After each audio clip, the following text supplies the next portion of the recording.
నమస్తే, welcome to our channel. నేను Priyanka Rao. Parakamani case ఎంతవరకు వచ్చింది? కొంతమంది అంటున్నారు ఇది పూర్తయిపోయింది, విచారణ అంతా అయిపోయింది, ఒక కొలుక్కి వచ్చేస్తుంది అని. మరి కొలుక్కి వచ్చేస్తుంది అన్న టైంలో శ్రీనివాసానంద సరస్వతి స్వామీజీ ఎందుకు ఎంటర్ అయ్యారు? ఇప్పుడు ఇదే క్వశ్చన్ రేజ్ అవుతుంది. అసలు ఆయనకి ఈ కేసుకి సంబంధం ఏంటి అని మరి తెలుసుకుందాం. దీని గురించి మనతో మాట్లాడడానికి సీనియర్ జర్నలిస్ట్ సిఎస్ రావు గారు ఉన్నారు, ఆయన అడుగుతాం. నమస్కారం సార్. నమస్తే సార్, పరకామణి కేసు ఒక కొలుక్కి వచ్చేసింది, ఇంకా అయిపోయింది, రిజల్ట్ ఒకటే, తీర్పు ఒకటే పెండింగ్ అని చెప్పేసి అందరూ అనుకుంటున్నారు. ఈ టైంలో శ్రీనివాసానంద సరస్వతి స్వామి గారు వచ్చారు, ఎంటర్ అయ్యారు ఈ కేసులోకి. ఆయనకి ఈ కేసుకి సంబంధం ఏంటి? ఇప్పుడు ఎందుకు ఎంటర్ అయ్యారు? ఇది కోర్టులో ఆయన ఇంప్లీడ్ పిటిషన్ వేసిన తర్వాత బయటకు వచ్చింది. ఓకే. ఈయన శ్రీనివాసానంద సరస్వతి సాధు పరిషత్ అధ్యక్షుడు. నన్ను కూడా ఇంప్లీడ్ చేయండి ఈ కేసులో అని చెప్పి అంటున్నాడు. ఎందుకు ఇంప్లీడ్ చేయాలి ఇప్పుడు అసలు అని చెప్పి జడ్జి అన్నారు. అవసరం అయితే తర్వాత చెప్తాము, ఇప్పుడు నీ అవసరం లేదని చెప్పేసి ఆయన జడ్జి కూడా అదే చెప్పారంట. ఇంతకాలం పాటు కాముగా ఉన్నటువంటి శ్రీనివాసానంద సరస్వతి ఇప్పుడు ఎందుకు వస్తున్నట్టు? అనేక సందర్భాల్లో మనం కూడా ఈ పరకామణి కేసు, పరకామణి వ్యవహారం బయటకు వచ్చిన తర్వాత అసలు ఈ మఠాధిపతులు, పీఠాధిపతులు, వీళ్ళందరూ స్వామీజీలు, వీళ్ళందరూ ఏమైపోయారు, ఎందుకు ప్రశ్నించట్లేదు? పరకామణి దొంగతనం జరిగింది అని అంటే వాళ్ళకి కూడా బాధ్యత ఉంది కదా, వాళ్ళు ఎందుకు ప్రశ్నించట్లేదు అని చెప్పి మనం కూడా వీడియోలు చేసాం. సాధారణంగా వీళ్ళు మఠాధిపతులు, పీఠాధిపతులు ఏదైనా హిందూ సమాజానికి, లేదంటే హిందువులకి, హిందూ సమాజానికి ఏదైనా ఒక అవమానం జరిగినప్పుడు, లేదంటే ఇలాంటివి జరిగినప్పుడు బయటకు వస్తూ ఉంటారు. కానీ ఈ కేసులో ఒక్క స్వామీజీ కూడా బయట రాలో, ఒక మఠాధిపతి రాలో, ఒక పీఠాధిపతి రాల. ఆశ్చర్యకరమైనటువంటి అంశం ఇది. కానీ ఇప్పుడు నేను ఇంప్లీడ్ అవుతాను ఈ కేసులో అని చెప్పి ఈయన వచ్చాడు, శ్రీనివాసానంద సరస్వతి. ఇదే శ్రీనివాసానంద సరస్వతి పరకామణి వ్యవహారం బయటకు వచ్చినప్పుడు 2023లోనే బయటకు వచ్చినట్టయితే అప్పుడు బయటకు వచ్చి పోరాడాలి కదా. పరకామణి దొంగతనం జరిగింది, తిరుమల వెంకటేశ్వర స్వామి పరకామణిలో దొంగతనం జరిగిందని కేసు నమోదు చేసి అఫీషియల్గా 23లో జరిగింది. 23 నుంచి ఈ స్వామీజీలు, మఠాధిపతులు, పీఠాధిపతులు ఏం చేస్తున్నారు? ఇంతవరకు నోరు తిరగనటువంటి వాళ్ళు ఇవాళ ఆ కేసులో మేము ఇంప్లీడ్ అవుతామని పిటిషన్ వేశారు అని అంటే నిజంగా వాళ్ళు ఈ కేసుని ఒక కొలిక్కి తీసుకొచ్చేటువంటి ప్రయత్నం చేస్తున్నారా, లేదంటే ఈ కేసుని మరొక కోణంలో తీసుకెళ్లేటువంటి ప్రయత్నం చేస్తున్నారా అనేటువంటి అనుమానం రాక మానదు.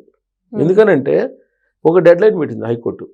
డిసెంబర్ 2వ తారీఖు లోపల మీరు పరకామణి విచారణ పూర్తి చేసి సీల్డ్ కవర్లో మాకు నివేదికను ఇవ్వండి అని చెప్పి ఆర్డర్ పాస్ చేసింది. ఆ మేరకు ఆంధ్రప్రదేశ్ ఏసీబీ, సిఐడి కలిసి ఒక నివేదికను తయారు చేసి హైకోర్టుకి సబ్మిట్ చేసింది. డిసెంబర్ 2 అంటే నిన్న. అది రిజిస్ట్రార్ దగ్గర ఉంది, హైకోర్టు రిజిస్ట్రార్ దగ్గర ఉంది. హైకోర్టు రిజిస్ట్రార్కి అందజేశారు, హైకోర్టు రిజిస్ట్రార్ దగ్గర ఉంది. Enquiry officer, high court enquiry officer ఉంటాడు, హైకోర్టు ఎంక్వైరీ ఆఫీసర్కి ఇస్తారు. ఆ నివేదికలో ఏముందనేది వాళ్ళు చూస్తారు. సీక్రెట్ నివేదిక ఇచ్చారు.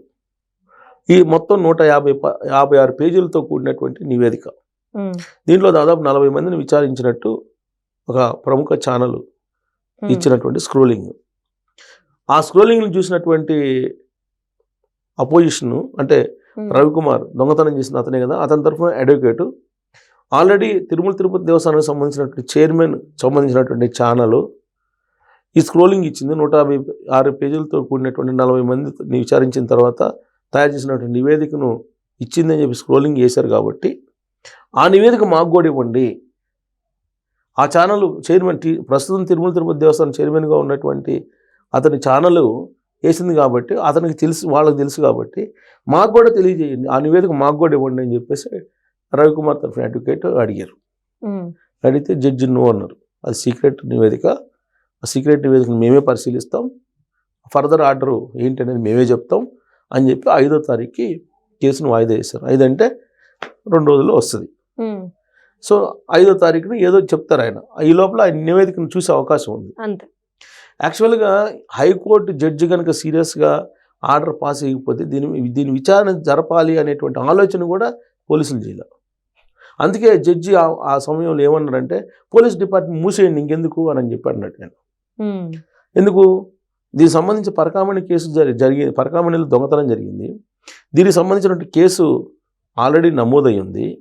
ఈ నమోదైనటువంటి కేసుని క్లోజ్ చేయడానికి లోక్ అదాలత్లో రవికుమారు అప్పుడు విజిలెన్స్ అధికారిగా ఉన్నటువంటి సతీష్ వీళ్ళిద్దరూ కాంప్రమైజ్ అయ్యారు. అంటే సార్ హైకోర్టు ఇంత సీరియస్ గా ఈ కేసుని తీసుకోవడానికి మెయిన్ రీజన్ ఏదై ఉండొచ్చు? ఎందుకంటే చాలా కేసులు ఉన్నాయి, కానీ ఈ పరకామణి కేసు ఎందుకు అంత సీరియస్ గా తీసుకుంది హైకోర్టు? ప్రపంచవ్యాప్తంగా కొన్ని కోట్ల మంది శ్రీనివాసుని భక్తులు ఉన్నారు. అవును. అది విశ్వాసాలతో ముడిపడినటువంటి అంశం. అది ఉమ్, కల్తీ నెయ్యి కానీ లేదా పరకామణిలో జరిగిన దొంగతనం కానీ ఇవి అనేక మంది కోట్లాది మంది భక్తుల మనోభావాలకి, కోట్లాది మంది భక్తుల విశ్వాసంతో ముడిపడినటువంటి కేసు ఇది. దీనికి మనం వాల్యూ కట్టలేము. ఇది చిన్న కేసా పెద్ద కేసా అని కూడా వాల్యూ కట్టలేము. ఉమ్, మనోభావాలు దెబ్బతింటాం అనేదాన్ని మనం క్యాల్కులేట్ చేయలేము. అందుకే జడ్జి సీరియస్గా తీసుకున్నారు. ఓకే. ఎందుకు 2023 నుంచి ఈ కేసు నడుస్తుంది. ఈ లోక్ అదాలత్లో దీన్ని 2023 సెప్టెంబర్ 9వ తారీఖున దీన్ని క్లోజ్ చేశారు. ఉమ్, క్లోజ్ చేసేయడానికి మీకున్న ప్రాతిపదిక ఏంటి? ఒక కేసుని క్లోజ్ చేయాలంటే ప్రాతిపదిక ఉంటుంది. అవును. అది జ్యుడిషియరీ సిస్టంలో ఒక ప్రక్రియ ఉంటుంది. అలాగే ఇద్దరు కాంప్రమైజ్ అయినట్టు చూపించడానికి కొన్ని డాక్యుమెంట్స్ అవసరం. ఉమ్, తిరుమల తిరుపతి దేవస్థానానికి సంబంధించిన బోర్డు ఆ రోజున ఈ కేసుని రాజీ చేసుకునే దానికి ఒప్పుకుంటూ తీర్మానం చేసిందా? పోనీ ఆ రోజు ఉన్నటువంటి విజిలెన్స్ ఆఫీసర్ ఏమైనా చెప్పారా? పోనీ ఆ రోజు ఉన్నటువంటి ఈఓ చెప్పారా? ఎవరు చెప్తే కాంప్రమైజ్ అయ్యారు. పరకామణిలో దొంగతనం జరిగిందని కేసు అయితే పెట్టారు కదా విజిలెన్స్ అధికారి. కేసు పెట్టినటువంటి విజిలెన్స్ అధికారి సతీష్ ఉమ్, అర్ధాంతరంగా అనుమానాస్పద స్థితిలో ట్రైన్లో మరణించాడు. ప్రధానమైనటువంటి సాక్షి ఆయన ఎందుకు లోక్ అదాలత్లో కాంప్రమైజ్ కావాల్సి వచ్చింది అనేది ఆయన చెప్పాలి. ఉమ్, చెప్పాల్సినటువంటి ఆయన చచ్చిపోయాడు, ఉమ్, మరణించాడు కదా అనుమానాస్పద స్థితిలో ట్రైన్లో వెళ్తూ ఆయన 29వ బెర్త్లో టికెట్ బుక్ చేసుకుంటే 11వ బెర్త్లో బాడీ ఉందండి. అంటే ఏం జరిగింది? ఉమ్, ఈ కేసులో ఆరోపణలు ఎదుర్కొంటున్నటువంటి వాళ్ళు ఆ పని చేశారా, అదే. లేదా ఎవరైనా అది చేశారా అనేది దిగ్భ్రాంతికరమైన అంశం. High court Yes. కూడా అదే చెప్పింది. సతీష్ అనే అతను సిఐ, అతను ఇన్స్పెక్టర్, అవును. అప్పట్లో విజిలెన్స్ ఇన్స్పెక్టర్గా చేశారు అక్కడ. అవును. అతను విచారణకు వెళ్తున్నట్టు సమయంలో చనిపోయాడు. పైగా దాంతో హైకోర్టు దిగ్భ్రాంతి వ్యక్తం చేసింది. అదే. దిగ్భ్రాంతి వ్యక్తం చేస్తూ ఈ కేసులో ఏదో సీరియస్నెస్ లేకపోతే ఎందుకు అది జరిగిద్ది? అనుమానాస్పద స్థితిలో ఒక ఇన్స్పెక్టర్ని అనుమానాస్పద స్థితిలో ట్రైన్ నుంచి తోసేశారా, లేకపోతే చంపేసి బయట పడేశారా, ఇవన్నీ ఇప్పుడు కూడా తేలాలా. సో అందుకే హైకోర్టు సీరియస్గా తీసుకుంది. అసలు ఈ కేసులో ఏం జరిగింది? ఇప్పుడు రవికుమార్ అనే అతను దొంగతనం చేశాడు. ఈ రవికుమారు ఎలా కాంప్రమైజ్ అయ్యాడు? రవికుమారు ఈ కేసు నుంచి ఎట్లా బయటపడ్డాడు. ఉమ్, వాళ్ళ విచారణలో గతంలో ఉన్న ధర్మారెడ్డిని విచారించారు, వైవి సుబ్బారెడ్డిని విచారించారు, తర్వాత కరుణాకర్ రెడ్డిని విచారించారు, సిట్ అదే సిఐడి, ఏసీబీ వాళ్ళు వీళ్ళు విచారించిన తర్వాత పై వాళ్ళు ఒత్తిడి కారణంగా మేము చేసాం అని చెప్పి, పై వాళ్ళు ఒత్తిడి ఉంది అని చెప్పారట. ఓకే. ఆ పై వాళ్ళు ఎవరు? ఇప్పుడు రవికుమార్ ఆస్తులు ఎంత? రవికుమార్ దాదాపు 40 కోట్ల రూపాయలు విలువైనటువంటి ఆస్తుల్ని తిరుమల తిరుపతి దేవస్థానానికి ఇచ్చారు విరాళంగా. అంటే ఆయన ఎంత సంపాదించాడు? పరకామణిలోకి ఎంటర్ ఎలా అయ్యాడు? జిఆర్ ఆశ్రమం నుంచి, జిఆర్ మఠం నుంచి ఆయన ఆ కోటాలో ఎంటర్ అయ్యారు. ఆ జిఆర్ మఠానికి చెడ్డ పేరు వస్తుందనేటువంటి ఉద్దేశంతో ఇప్పుడు శ్రీనివాసానంద సరస్వతి ఎంటర్ అయ్యాడా? నేను కూడా ఇంప్లీడ్ అవుతానని చెప్పి ఎందుకు వస్తున్నాడు ఈయన? ఇప్పుడు ఎందుకు రావాల్సి వస్తుంది సాధు పరిషత్తు? ఇది అనుమానాలు.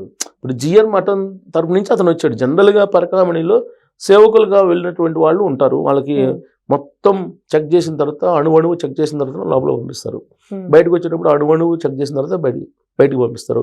ఒక్క ఈ మఠం నామినేట్ చేసినటువంటి వాళ్ళకి మాత్రమే చెక్కింగ్ పెద్దగా ఉన్నదని చెప్పేసి అంటున్నారు. ఇప్పుడు ఈ రవికుమార్ అతను కూడా మఠం సంబంధించినటువంటి నామినేషన్ చేసినటువంటి వ్యక్తి. సో దాని వ్యవహారం బయటకు వస్తుందని చెప్పి ఇతను ఇంప్లీడ్ అవుతున్నారా?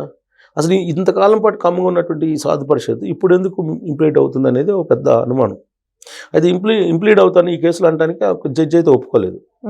అవసరమైతే నేను చెప్తాము అప్పుడు ఇంప్లీడ్ అవుతారు కానీ అని చెప్పి సున్నితంగా ఆయన్ని తిరస్కరించారని చెప్పి తెలుస్తుంది. సో ఇప్పుడైతే మొత్తం నివేదిక అయితే విచారణ అయితే పూర్తయింది.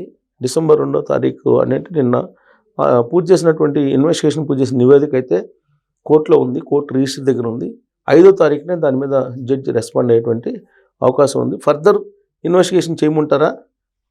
అసలు ఇప్పుడు రవికుమార్ సంబంధించిన ఆస్తుల్ని ఏసీబీ వాళ్ళని ఎంక్వైరీ చేయమన్నారు.